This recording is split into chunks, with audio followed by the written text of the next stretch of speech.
छत्रपति शिवाजी महाराज का जन्म 20 अप्रैल 1627 को पुणे महाराष्ट्र के पास शिवनेर के पहाड़ी किले में हुआ था। उनके पिता शाहजी भोसले थे जो आदिल शाह के दरबार में काम करते थे तथा उनकी माता जीजाबाई पुणे में रहती थी, जिसकी वजह से शिवाजी अपने पिता से अलग तथा अपनी माता जीजाबाई के पास ही रहे।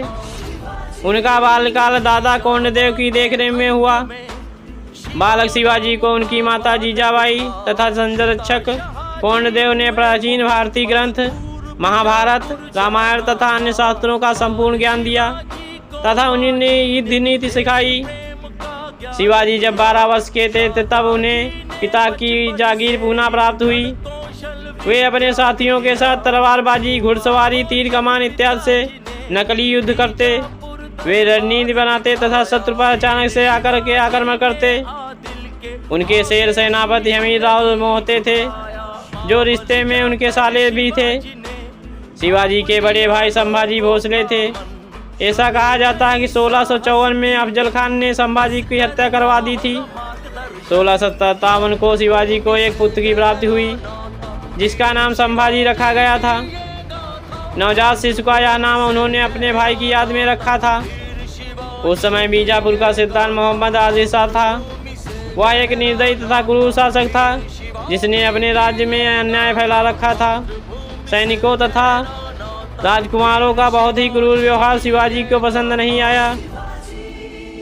एक बार शिवाजी अपने पिता साहब जी के साथ बीजापुर गए हुए थे। वहाँ पर बाजार में उन्होंने देखा कि एक कसाई गाय को पीटता हुआ उसे विचड़ खाने में काटने के लिए ले जा रहा है। शिवाजी से ऐसा करुण दृश्य देखा नहीं गया। उन्होंने अपनी तलवार से रस्सी को काटकर गाय को मुक्त कर दिया।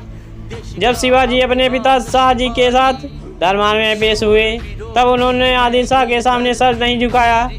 उनके पिता ने उन्हें समझाया कि बेटा वह सुल्तान है और उनके सामने सर झुकाना हमारा सबका कर्तव्य है। तो शिवाजी ने अपने पिता से कहा कि सिर या तो आपके सामने झुक सकता है या माँ साहिब के सामने।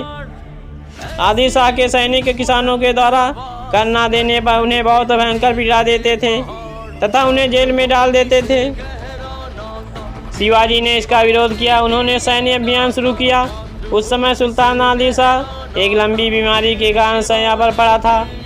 शिवाजी ने 646 ईस्वी में बीजापुर की तोरण नामक पहाड़ी किले पर अधिकार कर लिया। शिवाजी ने इस खजाने से अपने सेना का विस्तार किया तथा तोरण के किले से 5 मील पूर्व में मुरम्मगढ़ के पुराने किले को नया रूप देकर उसे राजगढ़ का नाम दिया। शिवाजी ने बीजापुर के मंत्रियों को रिश्वत देकर उन्हें अपनी तरफ मिला लिया, जिसकी वजह से बीमार आदिल शाह ने अपनी कमजोर स्थिति का आभास करते हुए शिवाजी के खिलाफ कोई भी कदम नहीं उठाया। शिवा की बढ़ती हुई शक्ति को देखकर बीजापुर के सेनापति ने भी उनके खिलाफ जाने की कोशिश नहीं की। अफजल खान एक चालाक इंसान था जिसे पता था कि वह शिवाजी के साथ युद्ध करके जीत नहीं पाएगा, तो उसने अपने एक सैनिक को शिवाजी के पास संधि करने के लिए भेजा और यह कहा गया कि अफजल खान और शिवाजी दोनों निहत्थे एक दूसरे से मिलेंगे तथा संधि करेंगे। शिवाजी अफजल खान की इस चालाकी से अवगत हो गए। उन्होंने अपनी सुरक्षा के लिए एक लोहे का कवच बनवाया। वह निश्चित दिन पर अफजल खान से मिले। अफजल खान शिवाजी से बहुत लंबा चौड़ा था। शिवाजी ने अपने बाएं हाथ में बघन के तथा दाएं हाथ में बिछवा नाम की तेज कटारी छुपा रखी थी। जब अफजल खान के गले लगे तो अफजल खान ने उन्हें दबोच करके कटार से मारने की कोशिश की, तो शिवाजी ने अपने बखनके से अफजल खान के पेट में घुसाकर उसकी किडनी बाहर निकाल दी और उसकी हत्या कर दी। जैसे ही यह खबर अफजल खान के सैनिकों के पास पहुंची तो उन्होंने विद्रोह शुरू कर दिया। शिवाजी के सैनिक पहाड़ियों में छिपे हुए थे जिन्होंने अफजल खान के सैनिकों को खदेड़ दिया। औरंगजेब ने अपने मामा शाइस्ता खान को शिवाजी के दबाने के लिए भेजा। शाइस्ता खान उसी महल में रुका जहां शिवाजी का बचपन बीता हुआ था। 15 अप्रैल 1663 की शाम शाइस्ता खान के पास आए, परंतु उन्हें किले के अंदर आने से मना कर दिया गया। तो शिवाजी ने बताया ये 400 सैनिक मुगल सेना के ही सैनिक हैं, जिसकी वजह से शिवाजी के ये 400 सैनिक किले के अंदर प्रवेश कर गए। उस रात उन्होंने उन सैनिकों ने बहुत मार काट की। शाइस्ता खान की 6 पत्नियां तथा एक बच्चे की भी हत्या कर दी गई। शाइस्ता खान की भी उंगली काट दी गई और रात के अंधेरे में शिवाजी और शिवाजी के सैनिक भागने में सफल हो गए। औरंगजेब ने शाइस्ता खान की इस अवस्था से नाराज होकर उसे बंगाल भेज दिया। इसके बाद औरंगजेब ने शाहजादा मुअज्जम तथा मारवाड़ के जसवंत सिंह को शिवाजी को दबाने के लिए भेजा, परंतु वे दोनों भी असफल रहे। इन सब के बाद शिवाजी का मनोबल और बढ़ा और उसने खुलकर मुगल किलों पर अधिकार करना शुरू कर दिया। उसे सूरत के समृद्ध किले से 1 करोड़ रुपए के आभूषण तथा रत्न हाथ लगे। औरंगजेब ने शिवाजी को रोकने के लिए आमेर के कुशल कूटनीतिज्ञ मिर्जा राजा जयसिंह को भेजा। जयसिंह ने शिवाजी के दुश्मनों तथा मराठों को रिश्वत देकर अपनी तरफ मिला लिया। वह एक कूटनीतिज्ञ था जिसने शिवाजी के खिलाफ युद्ध न करके उसे एक मौके पर बंदी बनाने का विचार बनाया।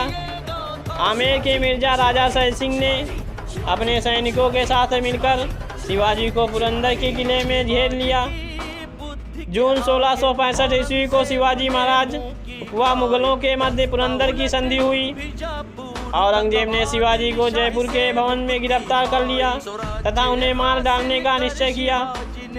शिवाजी ने इस मुश्किल घड़ी में भी अपना धैर्य नहीं खोया तथा नए तरीके के बारे में सोचने लगे ताकि वह जल्द से जल्द वहां से बच निकल सके। शिवाजी ने आमेर की जेल में बीमार होने का नाटक किया, जिसकी वजह से उनके लिए हमेशा फल फ्रूट आने लगे।